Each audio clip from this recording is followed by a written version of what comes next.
Okay, today is another day on the lab, and I want to establish what we know so far. In our picture here, we know that this ball is going to be released first. It's the faster one.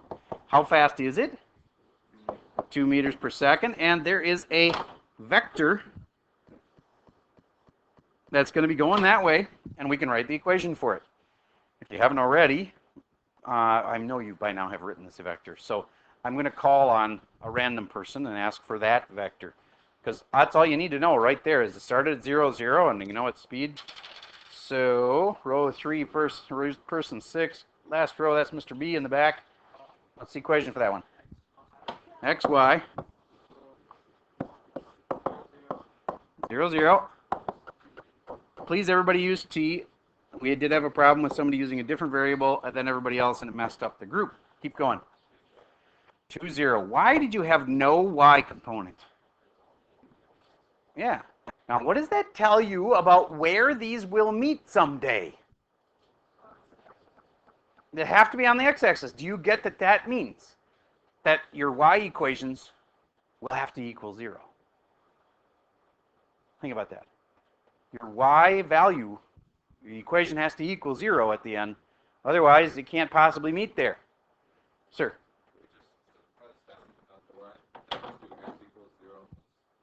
I get what you're saying, but no, you can't take out that a second equation because we have two variables and we need two equations to be able to solve. If you have only one equation and it's got two variables in it, you can't solve it. We need both equations. It's just that the top equation, this equation right here, do you get that its Y equation is 0 plus 0, and therefore it's 0? But does that mean we shouldn't use it? No. It means that our other equation that we haven't written yet, its Y will end up having to equal 0. All right, now tell me what you do know about this other equation, the one that's at an angle here, launched this way. Tell me what you know about that so we can write as much of it as we can. I'll pick a random person here. It is a row 2, person 3. Yep.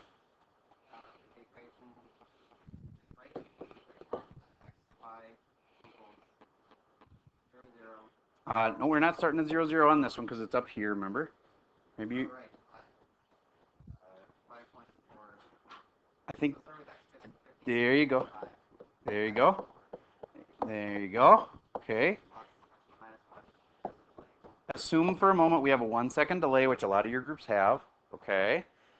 Then, exactly. That's what it really all boils down to is the question mark, question mark. And that's what we got to figure out, right? Because otherwise, we're done. If we knew what those question marks were, and why can't I just say X and Y? If I just go like this, can't I just say it's X and Y, and that's 1? Why would I say that's 1? Because after 1 second, you could argue that it has gone 1 meter in that direction, but X is going to be less than 1, and Y is going to be less than 1. And then when you square them and add them together, they equal 1. I mean, but, all right. So does anybody at this point have a way of getting that so that it could just be one variable? What do you think?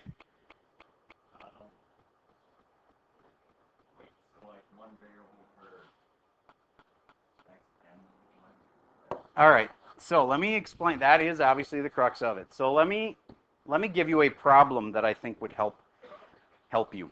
We've done this before. This is not a brand new thing. We have had things where we could write the equation for something with only one variable. Let's say that this had an area of 20. Give me a couple options that it could be. What by what?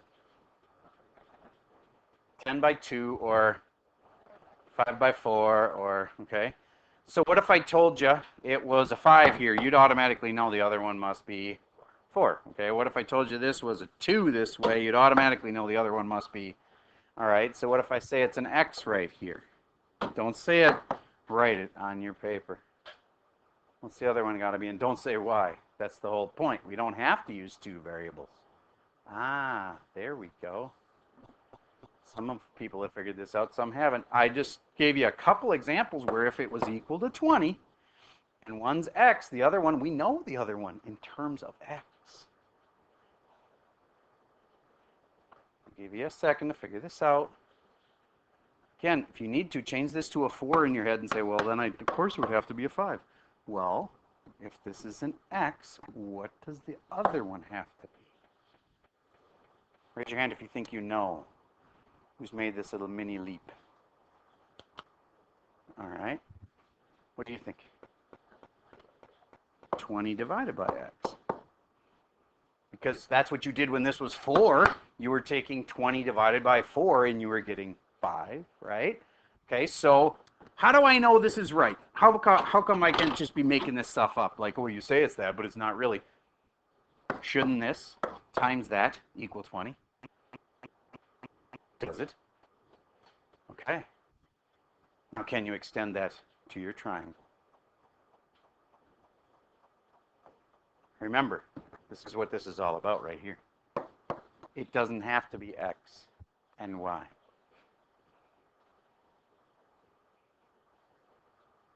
It can be x and something in terms of x. It's a lot like that. You can tell me a smart statement about this triangle. And it's x and it's y and it's 1.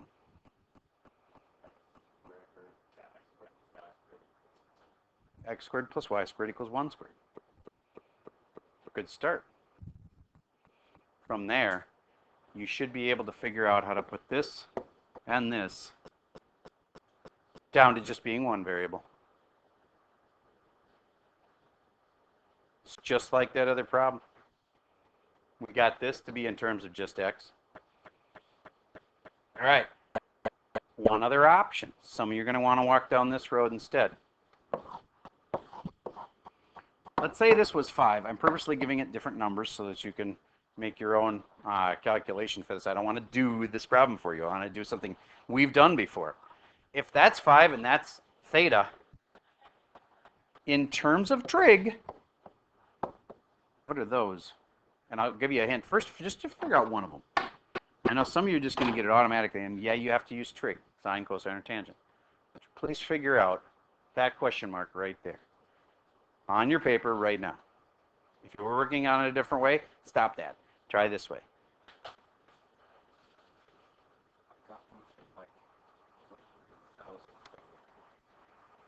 Okay? I want you to try this right now because this is important. It's also something that is stuff we've learned in this class, and thus stuff that can be on the final. And thus, you need to remember trig. Trig's a big part of this semester, right? In fact, it's the big thing from third quarter. It's pretty much all we did third quarter was trig. So, tell me a smart statement about sine, cosine, or tangent that is related to this. JW? Okay. Sine of theta would be, I don't know what, over 5. Perfect. I like it. So that still doesn't tell me what to put here, but it's really close.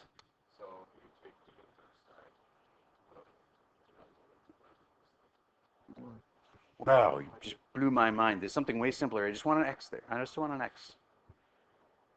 You wrote the equation right. There you go. If I just want to know what x is, I just bring the 5 over to the other side, and would you agree that x is, the unknown thing is 5 sine of theta? Okay, then what's this question mark? From the theta's perspective, it's not going to be using sine.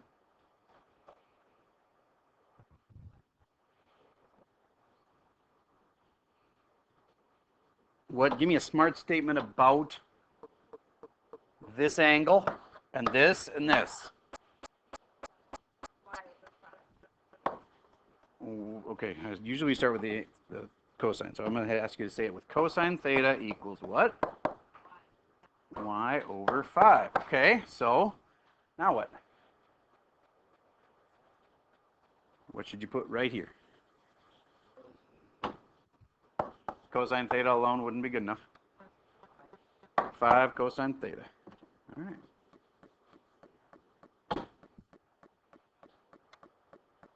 Is that at all related to what we're doing? Of course it is. It's got the same basic setup. So you could do something like that if you wanted to. Why is this any better than just saying X and Y? There's only one variable instead of two. Why is one variable better?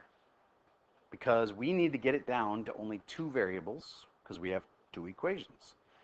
So we needed to cut down on a variable. So, all right, that is enough general guiding that it hopefully will be enough to help you figure out what to put in the two question mark spots. And then from there, it's just solving. But remember, the point is not to find the time. It's okay to find the time, but when we go there, you're not going to be like saying, okay, Mr. Server, I figured out it's 6.3 seconds. That's irrelevant. It's what angle do we want? So when you come back tomorrow, and by the way, we're going to be meeting in the Commons, and you're going to be working on this with your group between now and then. You're going to be meeting in the Commons, and we're going to just have the bowling balls. There'll be 2 bowling balls and 2 ramps, and then each group is going to get 3 tries at making them hit. And hopefully, if you had 2 different opinions, you know, one kid came up with 38.6 and the other kid came up with 42.7, obviously I'd give those 2 a try. And the third one, you can be like, oh, well, just I think what we need to do is increase our angle a little bit, and I think we'll get it with our 2-second delay or whatever. What you can't change is your time delay. Okay, you can change the angle all you want based on your experience of what happened with rolling the first 2 balls. But on your third try, do whatever you need to do, except you have to keep your 2-second delay. Okay? All right. So you got 3 tries at it tomorrow. And what you want is an angle. The whole point of this at the end is you've been given a time delay. What angle should you be at with the slow ramp up here? All right, any other questions before I give you a bunch of work time with your group? Okay, we'll pull back together after a bit, but I'm going to pause the video for now just in case we have more things to say later. All right, so we're back from some work time here, and this is the part where I have to, since it's tomorrow, that we're going to meet not even in this room, but in the Commons. And I need to make sure that you actually have a chance of getting this right. I need to give you where you should be at this point, and then make you leave here so that you know the 2 equations. It's just a matter of you solving them. Okay? So, and I'll give you some hints on the solving of them. So the first thought is, I bet you somebody in here has figured out what X and Y should be now so that there's only one variable. Raise your hand if your group has conquered that part. All right, if you didn't conquer that part, then you probably are just completely stuck. So you better listen closely and take good notes, because your job tonight is to finish it from here, and you'll need that part. All right, so we've got X for the one and Y for the other. Would you agree that X squared plus Y squared is equal to 1? All right? Okay, so if you hadn't already had this, write this down, because remember, the part of your lab write-up that's called calculations, this is a big part of that. So, all right, now, what are we trying to do? We're already going to, should we agree, should we use X? All right, so use X as the thing we're trying to get. So if I could get Y solved in terms of X, Y equals blah, blah, blah with an X, then I'd have it. So who started with that? Raise your hand if your group had that. Nobody? All right, that ought to be entertaining. All right, so I thought you were further than this. Maybe you did it a different way. I don't know. But if you did the trig way, I'll show you that way in a second. So first thought is, if I'm trying to solve for Y, I'm going to subtract X squared from both sides. Would you agree that Y squared is equal to 1 minus X squared? And then when you solve, you go square root on both sides. You have Y equals square root of 1 minus X squared. And now this is important. Should we make it negative or not? Because remember, it's absolute value, and therefore you get 2 answers, one positive and one negative. So let's think about it for a second. Is this direction negative? It is. Okay, therefore it's Y equals negative square root of 1 minus X squared. And now if you're trying to solve it without that, unless you compensated with another mistake somewhere else that fixed it, you probably did something wrong. Okay, So do you get that I have two variables that have now just become one variable? Because y is equal to all this, so that can go right there. And now I have x for this one, and negative, and I'm still doing something wrong, but I'm going to let one of you catch it. X and negative square root of 1 minus x squared. Who's got my mistake? Yes. Negative x. Why? Do you get that this is moving this way? Isn't that the opposite direction as normal x, and therefore it's negative x? Okay, there. Remember me saying that that's the only spot that you really had left? All of you were at that point, and now we've got those two things. So now if you're going to solve this, do you agree that we set our x equation, which is 0 equals 2t, no, 0 plus 2t, has to equal all this? Whew. That's one of your equations. Your other equation, it's actually easier because think about it. 0 plus 0 times t, isn't that all just 0? 0 equals all that. Now think about it. Doesn't that make sense? Why do we want that to equal 0? Why should y equal 0? Yes.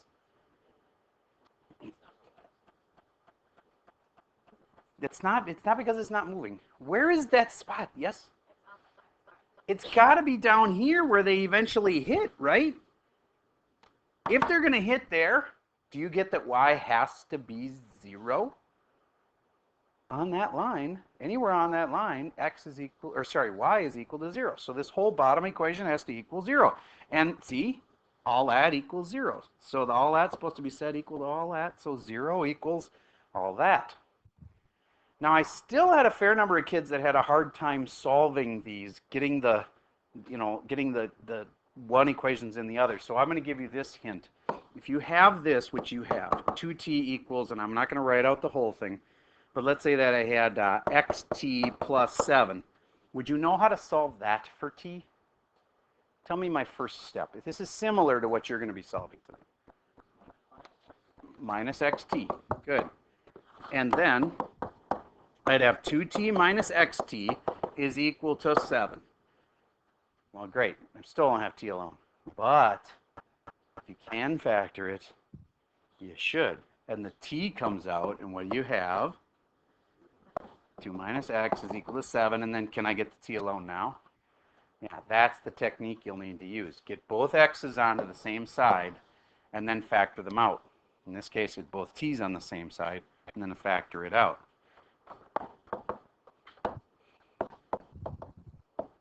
And then, that cancels that. T is equal to 7 over 2 minus x would be my little answer. That could then go in the other equation. Once you've got it solved for one of your variables, then you'll take that and put it in the other equation. And then you have a nasty equation to solve. But who knows a way that solves all nasty equations as long as you're allowed to use it? Quadratic, if it was quadratic, but this isn't quadratic. Graph both sides and see where they cross.